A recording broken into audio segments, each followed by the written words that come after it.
You are there for me always. Lovingly you quiet me with the comfort of your grace.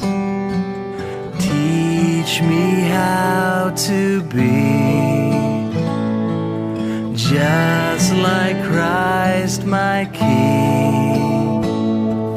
Help me be gentle like Jesus, for he was humble.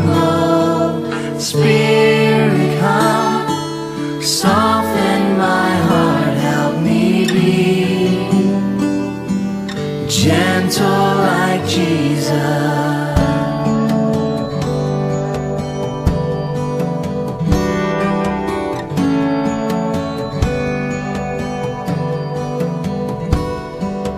Graciously you've said to me, I must not be rude or proud. Patiently you lead me on, help me follow you, my God. Teach me how to be just like Christ my King. Help me be gentle like Jesus, for he was humble. Spirit, come, soften my heart, help me be gentle like Jesus.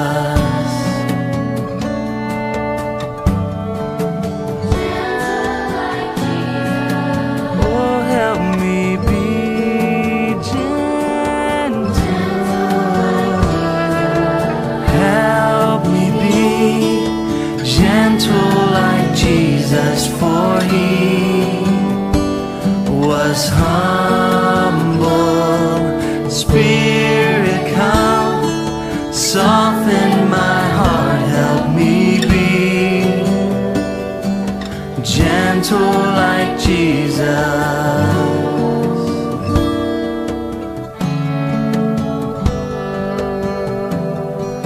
Gentle like Jesus. Oh, teach me to be gentle like Jesus.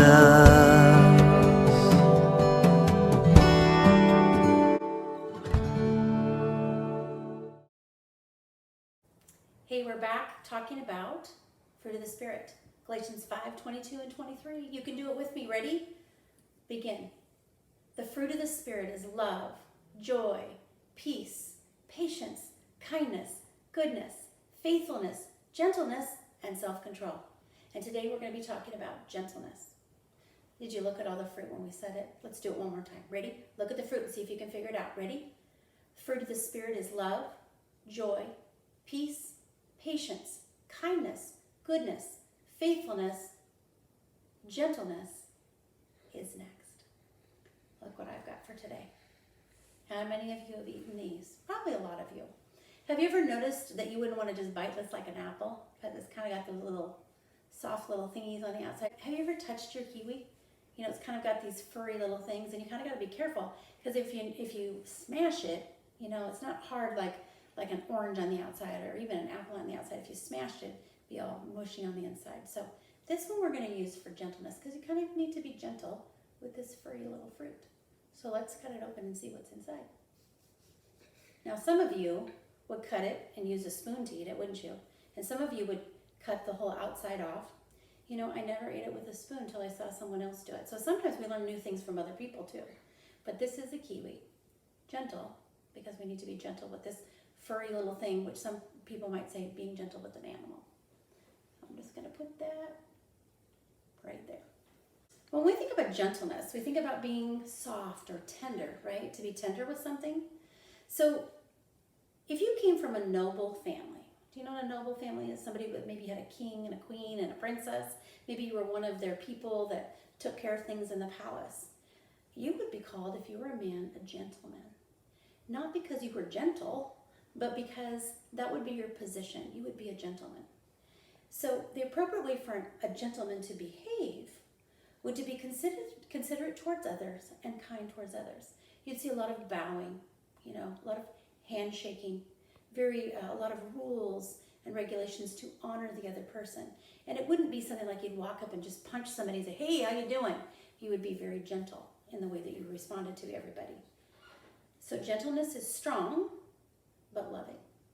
So can we be strong but loving? Let's talk about the opposite of that. What's the opposite of gentleness? Rude, mean, maybe not considering other people's feelings. There was a not very gentle king, Rehoboam, from 1 Kings chapter 12, verses 1 through 15. And he was just the kind of guy that was asked to lighten kind of the harshness of his dad's rule. And the people asked him, and he said, why would I do that? Why would I do that? And he continued to be harsh. And he didn't understand that being kind to them was something that would make them want to follow him. They didn't really want to follow him to begin with, but now they really didn't want to. God wanted Israel's kings to be kind and considerate and to follow him. He spoke specifically about that in Deuteronomy 17, 18 through 20. Here's what another king said, a very gentle king. Say to the daughter of Zion, see, your king comes to you, gentle and riding on a donkey and on a colt and a foal of a donkey. Oh, did you hear that? Let me read that one more time. See if you can figure out which king this is. Say to daughter Zion, see, your daughter comes to you, gentle and riding on a donkey and on a colt, the foal of a donkey. Well, what do you think this verse is talking about? That's right, Zechariah was talking about Jesus. He describes Jesus as a gentle prophet, someone who's coming in to save. He was considerate and he acted out of kindness towards others. Jesus was never rude. And he was not like that mean king, Rehoboam. In fact, Jesus was so considerate towards others that he laid down his life for us. He made a way for us so that we didn't have to live with our sin forever. He came to save us. Again, those of us who have been fortunate enough to make that choice, we have this fruit of gentleness because Jesus was gentle. And the Holy Spirit makes us more and more like Jesus. So we're very, very lucky when we make that choice, that he gives us his spirit of gentleness. Would you pray with me? Lord, thank you so much that you love us and you gently lead us and guide us by your Holy Spirit. Thank you for helping us to be gentle in the way we deal with others. Please help us to continue to learn from you, Jesus, so that we can become more and more like you. Isn't that what we're supposed to do? Be more like him? Can't do it on our own. We need the Holy Spirit to help us with all this fruit. Are you ready for the next one? It's our last one. Until next time.